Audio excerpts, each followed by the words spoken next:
Nowadays, as a host on Airbnb, it's increasingly difficult to stand out on the platform due to the sheer quantity of listings. Prospective guests not only demand a space that is both clean and stylish in an area that has a lot to offer, but all of these guests are on the lookout for something unique, something different, something that stands out from the rest, and something, dare I say, shareable. This series aims at exploring epic Airbnbs, and today we're heading off to the leafy suburbs to interview a gentleman who not only had the vision for a trendy build, but he also had that classic combination of both courage and grit to carry through the building of what he calls the not-so-tiny home.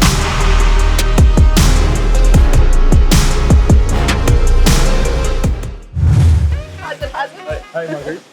Tristan, thank you so much for having me here today. Yeah. I'm very familiar with the area, and traditionally it's very brick and concrete. So I'm curious, where did the inspiration for this design come from? Yeah, well, I was actually looking for just a separate studio for the front garden. I mean, before this, there was a skateboard ramp there. There was a pirate ship once before that. And I decided, no, I needed another zone for us as a family, you know, for the kids, a kids den, essentially. That's where it kind of started. It's always been a kids zone, and I thought, okay, well, let's actually build them a house this time, and they can chill there with their mates, and we can have our house back, because they're all older teenagers now, so kind of on top of each other.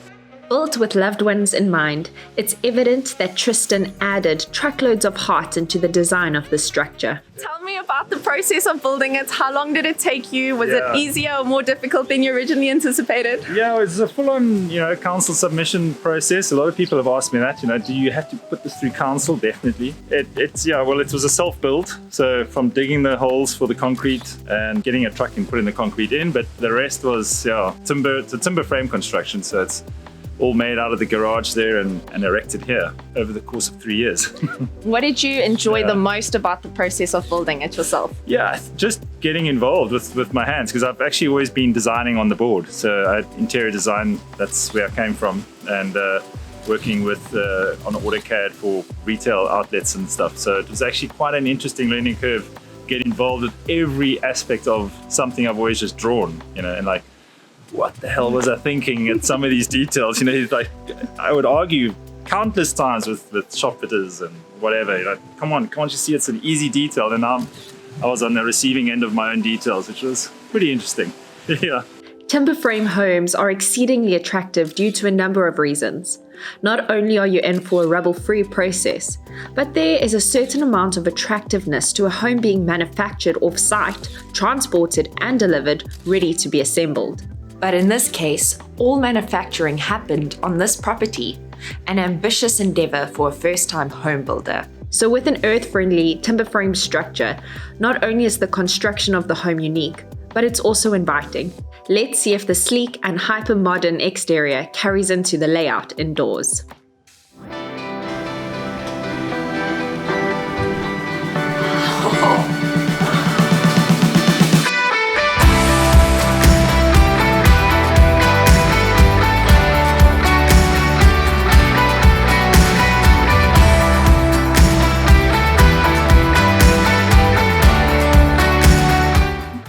It's so light and airy and very spacious. It really is not a tiny home at all. No, exactly. There's so much space for you to move around.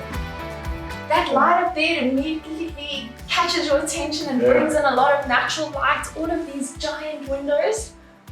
Yeah. Wow. So how did the design come about? Yeah, it's obviously I designed it myself on AutoCAD, and just lots of ideas looking at other people's tiny homes, and I've never really been one for the container format. It's just too narrow, the 2.6 to 3 meters. So I just broke out of that mold a bit. Strictly speaking, it's not really a tiny house. I think that kind of taps out at about 44 square meters, starting at like as low as 24 as well. But this is 50 squares, or just under. Otherwise, I would have had to register a second bond. So you've got to play within the limits. But I love what you've done in terms of storage. And trying to utilize every, that whole tiny house concept thing. So putting drawers and steps, and then the steps over here as well. The plinth as well, that's also, all utilised. There's kind of not too many things unthought of. And then, for the bulky, ugly stuff, I have this little cupboard here. Oh, this is amazing. I love this. This is quite a secret little cave with everything that you need. Yeah. Wow, to keep it clean. Tiny, this is lovely. And tell me about that window. That's a circle? Yeah, so one on either side. They were a mission. A round windowsill, and it was just a lot of hard work. Are there any other tiny details in the home that you are really proud of? Yeah, the furniture. I mean, I've made the furniture as well, obviously. I've made everything that you're looking at, other than the chair. You made this table? Yeah. And installed the cupboards and, everything. So, yeah. So that's why it took so long. And it wasn't just the house on the outside, it's everything inside as well. And like a reclaimed door, which took hours and hours to finish. I don't think I can attach a price to that even anymore. So.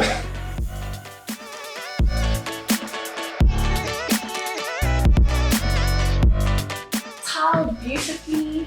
Yeah, so okay, I've got to confess, I didn't do the tiling. This is really beautiful. The shower is very big and spacious as well. Yeah, it's not a tiny pokey thing at all. Yeah.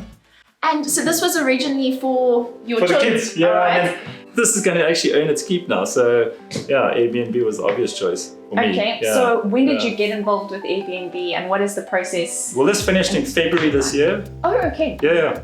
And then probably about a month or so, just like looking what you need and all that sort of thing and registering on their platform. And then, just went for it and let's see. And it's been interesting. It's been great. I mean, we've had obviously no real tourists, but a lot of people just coming down for a wedding or see their sick parents from up country coming to visit their kids. We've had professional golfers here coming down from up country to play a tournament. Someone was doing their floors the other day and then they needed a place to stay for 11 days, so they stayed here. They were just waiting for the borders to open and then we can deal with some proper tourists. And because it is near all of those tourist destinations, the wine farms close enough to the beach. Yeah, exactly. And the winelands as well. What has been some of your highlights of being an Airbnb host? Oh, you can't deny getting amazing reviews being pretty cool. So it's a little bit.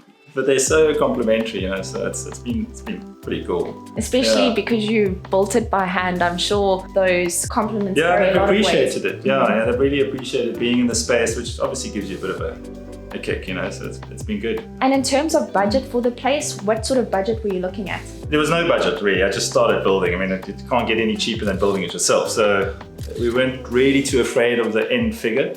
I can't really attach my time because that's over 3 years. The materials, that's everything you're looking at, including council processes, fees and all that sort of thing. It's come to, I think, just over or just under 500. So was it a bit cheaper or more expensive than you originally thought? Yeah, so that's effectively 10,000 Rand a square meter. You can't do much with that these days. Well, the finishes here are incredibly clean. You must be so proud of it. This versatile design allows for each living space to be beautifully showcased, but also livable. But what about the sleeping arrangements? We've got sleeping for 4, so we've got 2 upstairs and these are 2 day beds that you can just slide around. They slide around very easily, and then the kit for them is inside that step. Hey, there's another secret contraption right over here. Again, smart design shows us how you can make the most from using what you have. The main bedroom's upstairs? Yeah. Okay, let's go check that out. Oh, this is beautiful. Oh, look at this light.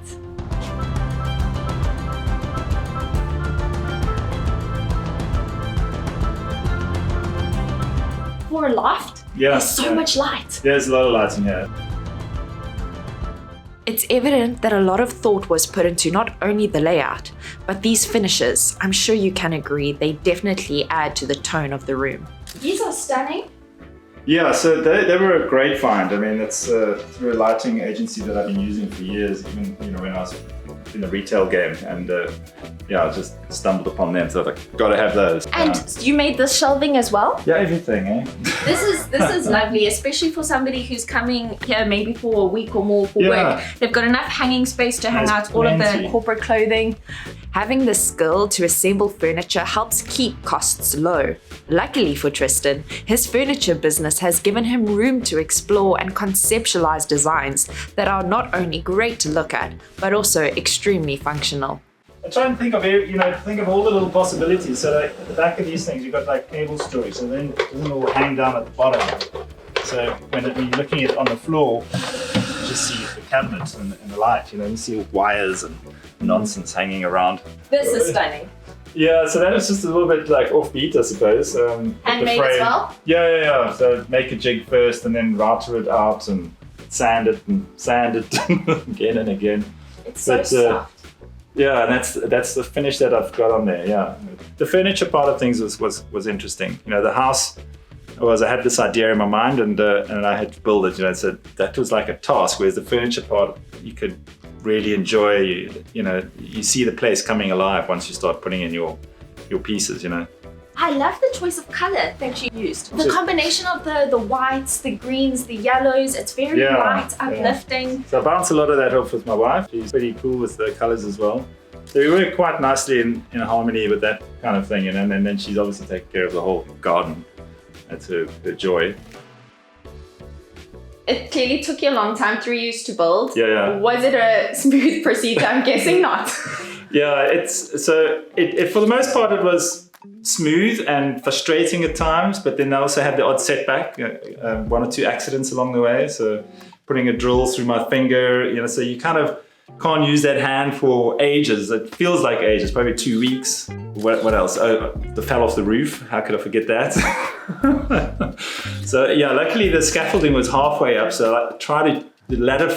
I grabbed something that wasn't attached to it, right on the apex of the roof, and it came back and kind of lunged towards the scaffolding, but fell through it and ended up on the ground, bending a few bars on the way down, which I think obviously broke my fall. So yeah, a few broken bones later, 6 weeks off the job. Oh my gosh, luckily you're standing here today. You're walking around normally, so that's a positive. Yeah. But on that note, if you could have done anything differently, or if you have any advice for somebody at home wanting to take on a project like this, what advice would you give them? Yeah, so the big challenge for this project is once you're this high, then the rest is off the ground. So surrounded with scaffolding, by lots of scaffolding, and a lot of the things that I've watched when people are building this kind of thing, they've got tons of scaffolding, and that would have made the job a lot quicker and a lot easier as well. Yeah, hindsight, that was the issue for me. So, as soon as you go above 1.5 meters, you're needing something to stand on. So it's up and down ladders.